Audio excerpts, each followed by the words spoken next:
Shabbos Daf Chaf Hey opens with a discussion of whether or not one is allowed to derive benefit, or hana, one is allowed to use for his own sake, teruma which became tamei. In the daf before, we had a lengthy discussion as to whether or not one is allowed to light oil, which is truma that became tamei, as a candle to use its light on Yom Tov. The Gemara had said you're not allowed to burn tamei, teruma, oil at all on Yom Tov. So the Gemara now says, well, you're not allowed to burn it on Yom Tov, but you are allowed to burn it during the week and use it for light. Therefore, you are allowed to gain benefit from teruma, which became tamei. It does not become aser bahana. And now the Gemara wants to know, where do you know that from? Who said it? And the Gemara is going to offer three sources. The first will go down easy, the third will go down easy, but the second one will be subject to much discussion. So the Gemara says, what is the first source? Well, the Gemara says, it says in the Torah that you're allowed to, you have a mitzvah to burn holy things. You have a mitzvah to burn karbanos or truma and things like that. That became tamei. And it also says that you're allowed to use it, you're allowed to enjoy it while you are burning it. So the Gemara says, but where did the Torah say that you're allowed to use it? It said that you're supposed to burn it to destroy it. Where did it say that you're allowed to use it? So the Gemara offers three sources. Source number one is a pasuk that says, Va'ani hinei nasatil chas mishmeres terumasai. I've given to you the safeguarding of my terumois. Terumoisai is plural. So the Gemara says it's close to truma. It means it's referring to two types of teruma, and it says I've given it to you for you to use. What are these two types of truma? One is truma tahira, one is truma tamei. You're allowed to use them both for your benefit. Obviously, you're not allowed to eat truma tamei, but you are allowed to burn it and use it as fuel. Okay, and now the Gemara gives the second source. Before we get into this source, we need a brief introduction here. There are three types of holy things which may or may not need to be burned, and they are as follows. There's teruma, there's meiser sheni, and there's karbonis. Now, the order of kedusha is as follows. Karbonis are the most holy, teruma is the second level, and meiser sheni is the least holy. What is meiser sheni? Every first and second and fourth and fifth year of the Shemitah cycle, we are obligated to take off Meiser Sheni. Meiser Sheni is Meiser that we separate 10% of our crops, and we're supposed to take them to Yerushalayim and consume them there, or we could move the Kedusha onto money and take it to Yerushalayim and spend it and consume it there. Now, there's a mitzvah called Vidoy Meisers, which is that before Pesach, on every third year of the Shemitah cycle and every sixth year of the Shemitah cycle, we have to go to the Beis HaMikdash and we have to bring all our Meiser Sheni, which we may have collected over the last few years, you have to bring them all to the Beis HaMikdash, and then the next year, on the last day of Pesach, you have to say Vidoy Meisers, which is a special paragraph which we say, which declares that I did not eat any of this Meiser in a tamei state. So now the Gemara says, in the Vidoy, it says, Lo yachalti mi lo bi'arti mimenu b'tamei. I did not use it, I did not consume it in a tamei state. So the implication is, I didn't use it in a tamei state, but there's something else that I am allowed to use in the tamei state. It says only Meiser Sheni, I'm not allowed to use in a tamei state, but something else I am.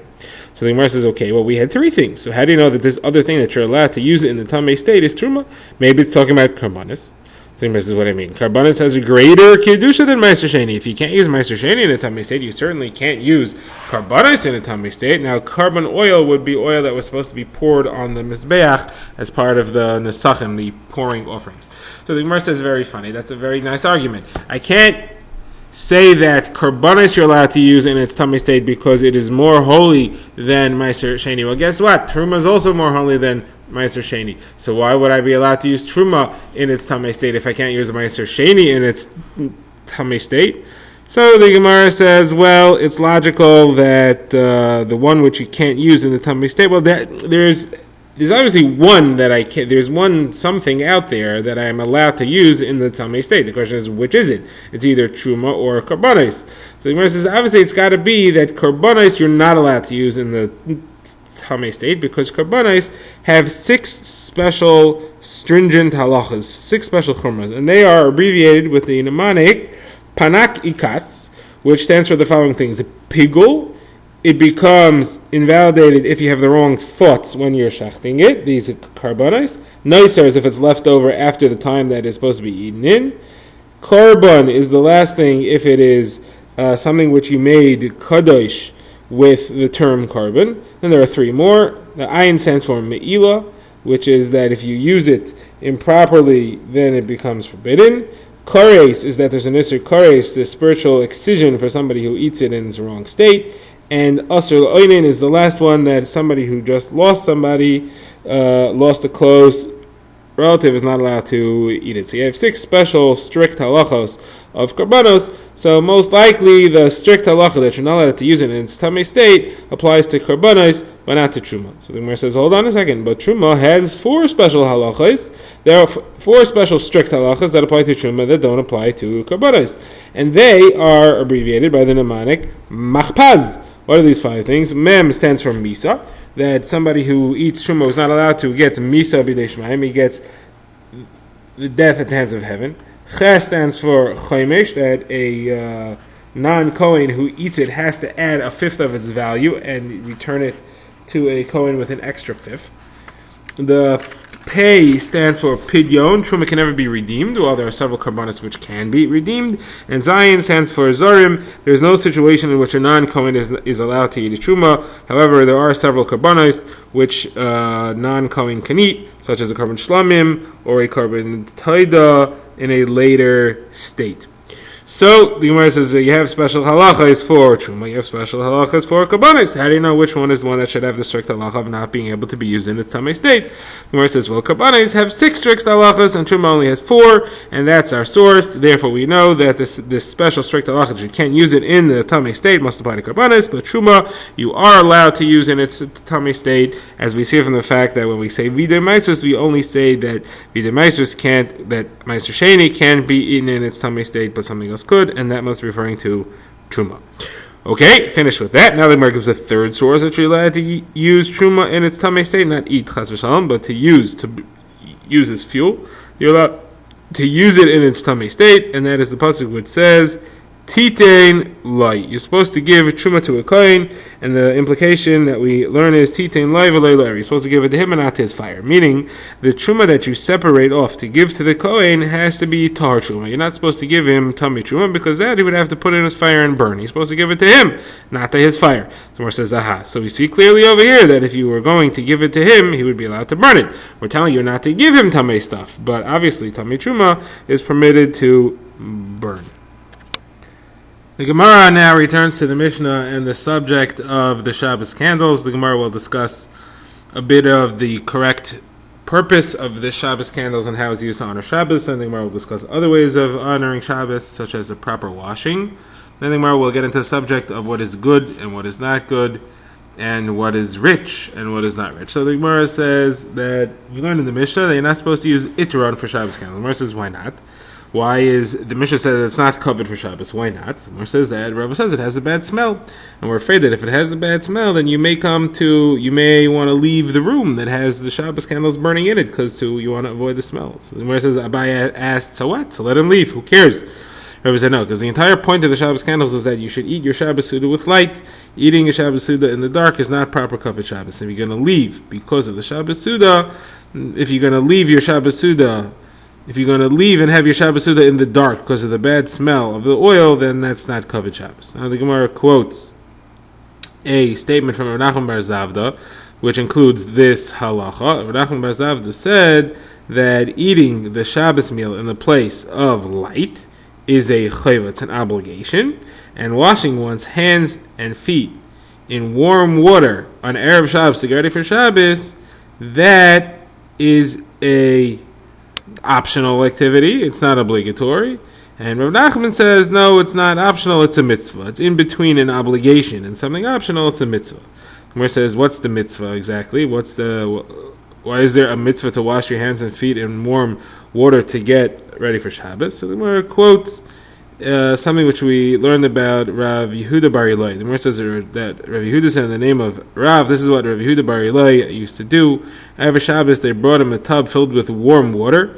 He washed his hands and his face and his feet, and then he wrapped himself in a talis made out of linen with tzitzis, with woolen tzitzis on it. Now that's shatnez, but he held, as Beis Hillel holds, that you're allowed to have woolen tzitzis on a linen talis, even though it's shatnez, because the mitzvah of tzitzis makes it permitted it's not an Isser Shatnez. So the Gemara says that he would sit there and he would be wrapped in this beautiful thing and he would wait for Shabbos to come and he would look like Hamalach Hashem Tzavokos. The Gemara says his Talmidim didn't put tzitzis on. And they tried to hide the corners of their cloaks so that he wouldn't see that it had no tzitzis. But eventually he caught them. And he said to him, why aren't you wearing tzitzis? Didn't I tell you that it's a mechokes Beis Shammai and Beis Hillel, if you're allowed to have woolen tzitzis on a linen garment? Beis Hillel says you're allowed to and you don't have to worry about shatnez because there's a smuchin. The halacha of shatnez and tzitzis are written together to tell you that tzitzis overrides shatnez. And Beis Shammai don't hold of that. But we pass on like Beis Hillel. So where it says that the Talmidim, they were afraid to wear these linen clothings with woolen tzitzis on it. Even though the halacha is like Beis Hillel that is permitted, they were afraid that you may end up putting tzitzis in a situation like that on a clothing that you sleep in, and something that you sleep in is not chayiv in tzitzis, and therefore it would be shatnez because the tzitzis don't count for the mitzvah. So they said maybe that there's a gzeira derabanan not to put woolen tzitzis on linen clothing because you shouldn't end up having it on your night clothing, and therefore you'll end up violating the Yisur of Shatnez because there's no mitzvah of tzitzis on that. Okay, now the Gemara has some agarata about lighting Shabbos candles. The Gemara quotes a pasuk in Sefer Yirmiyah. Yirmiyah is lamenting over the loss of the Beis Hamikdash, and he says, "Vatiznach mishalom nafshi nasisi teva." I've despaired of ever having peace, and I've forgotten anything that's good. So the Gemara says, what peace is he referring to? He's referring to that there wasn't even any oil around anymore after the destruction of the Beis Hamikdash. There was no oil to light Shabbos candles. That's why he said he wasn't going to have shalom, wasn't going to have peace. What does he mean? No, shisi toiva, forgotten things that are good. What's the good? So Gemara brings three levels of defining what good is. Each one is an additional, a higher level of luxury. Gives us an inkling as to what luxury was in the days of Chazal. Rabbi Yirmiyah says it means a bath. A bath. The bath is something that gives goodness to the body. Rav Yochanan said it means washing the hands and feet in warm water. It's a higher level of goodness. Yitzchak Nafcha said it refers to a bed, a nice bed with nice sheets on it. Rabbi Abba said it refers to a bed that's made and a righteous wife who has good deeds. That's something that's befitting a Talmud Chacham. Okay, now we've defined what good is. Now the Gemara wants to know what is wealth. What does it mean to be rich? So the Gemara brings four opinions. And the Gemara gives a mnemonic, matkas, memtes kovsaf. Those are the names of the time who say it. Rabbi Meir, Rabbi Tarfin, Rabbi Akiva, and Rabbi Yaisi. The Gemara says the first one is Rabbi Meir, who says that the definition of wealth is somebody who actually appreciates the amount of money that he has. He takes pleasure in it. The next three, the Mefarshim explain, Marshal explains, they really all agreeing with Rabbi Meir, and they're giving bad reasons for why somebody would want to collect wealth, and they're showing that each of those reasons to collect wealth doesn't really work, and therefore the only real wealth is somebody who appreciates the amount of money that he has. Now, what are the three reasons one might collect wealth? One might be because he wants to be honored as a wealthy man. Another might be that he wants his wife to have good stuff. And the third reason might be is that he should be able to afford hospital care if he's not well. So Rabbi Tarfon says the reason of being honored is not a good reason because however much honor you get, you'll always want more. And he defines wealth, therefore, as somebody who has 100 vineyards and 100 fields and 100 servants to work in the fields. Obviously, that's endless. That amount of desire is endless, and therefore you'll never be happy with the wealth that you have, and therefore that's not a good reason for having wealth. Rabbi Kiva says the best type of wealth is somebody who has a wife who is beautiful in deeds. She does good deeds. That's to debunk the last pshat, the second pshat, that somebody might want to be rich so he can provide for his wife. If she's not a woman who enjoys what she has, then you'll never be able to satisfy her. Therefore, it's better to have a woman that's good in deeds. And Rabbi Yossi says it's the way you define wealth is somebody who has a bathroom near his table. What he means to say is that you cannot ever have enough money to pay for medical care if you need a lot of it, and therefore the best thing is just make sure you don't get sick, and the way to do that is to have a bathroom within decent access. The Gemara now quotes a brisa which adds another type of oil we're not allowed to use. It says you shouldn't use tsari. Tsari is a very good, pleasant-smelling oil which was used in perfumes and was very valuable. So Gemara says, why can't you use that? And Gemara says, well, since the smell is so good and it's so strong, you may come to take some of the oil out of the cup in which the candle is burning. If you do that, you'll make the fire burn less time, and that violates the Isser Shabbos of extinguishing a flame. Gemara says, what it means is a much better reason not to use it. It's very flammable, and it may catch fire and burn down the whole house. Gemara says, yes. Rabbo said the first reason agrees to both. He just gave two reasons. One, because it's so flammable. You shouldn't even use it during the week for that reason. You shouldn't light it during the week. And also, you may come to take some of the oil. Now, the Gemara has a bit of a strange story here. The Gemara says there was a mother-in-law who hated her daughter-in-law. And she told her one day, why don't you go perfume yourself with some tsari oil? So she went, and she did. And when she came back, she said, okay, now go light the candles. So she went and she lit the candles, but the oil was so flammable that it caught her on fire and consumed her, the Gemara says. Okay, now the Gemara finds a allusion to tsari oil in the Psukim. The Gemara says that when the Beis Hamikdash was destroyed by the Babylonians, so in Yirmiyahu, the pasuk says that Nebuzaradan, the chief executioner for Babylon, left in the land workers called Kormim and Yogvim, which are technically defined as people who gather grapes and people who press grapes. The Gemara is bothered by that. Why would he leave simple laborers behind? So the Gemara says that's not what it was. The gatherers doesn't refer to gatherers of grapes, it refers to people who gather the afarsamon, the fruits that the special tsari oil is made from. And they collected it from Ein Gedi all the way to Ramasa. And the Gemara says that Yogvim, the pressers, refers to the people who caught the chilazon fish from the sea, from the high places of Tzur until Haifa. They're called pressers because they pressed the special chilazon ink out of the fish.